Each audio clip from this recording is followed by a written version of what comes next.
వేములవాడ పట్టణంలోని అమరవీరుల స్తూపం వద్ద సోమవారం ఏఐటియుసి జిల్లా ప్రధాన కార్యదర్శి కడారి రాములు సమావేశం నిర్వహించారు. అంగన్వాడీల టీచర్స్, ఆయాల కోసం 24 రోజులు సమ్మె చేశామని, కాంగ్రెస్ ప్రభుత్వం 40 సంవత్సరాల టీచర్స్, ఆయాలు, ఐఎస్డీఎస్ సేవలు అందించినటువంటి వారి శ్రమను, సేవలను గుర్తించాలని కాంగ్రెస్ ప్రభుత్వాన్ని కోరారు. లేని ఎడల పెద్ద ఎత్తున ఆందోళన కార్యక్రమం చేస్తామని అన్నారు. ఈ కార్యక్రమంలో శీలం నర్సయ్య, పెంట మల్లయ్య, ఆరెల్లి మల్లేశం, గాజుల రమేష్ తదితరులు ఉన్నారు.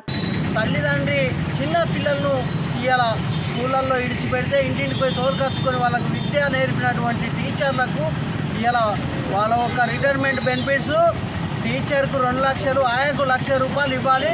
అవి కూడా రిటైర్మెంట్ అందించినాకనే వాళ్ళని రిటైర్ చేయాలనేది ఈ ప్రధానమైన ఏఐటీసీ డిమాండ్ చేస్తూ ఉన్నాం.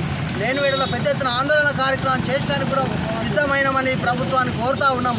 ఇలా ప్రధానంగా ఒక్కటే వాళ్ళ ఒక సమస్యలు వాళ్ళని పరిష్కరించినాకనే ఇలా ఆయాలను, టీచర్లను కానీ రిటైర్మెంట్ చేయాలి. వాళ్ళ సమస్యలు ఫస్ట్ ఆఫ్ ఆల్ పరిష్కారం చేయాలి.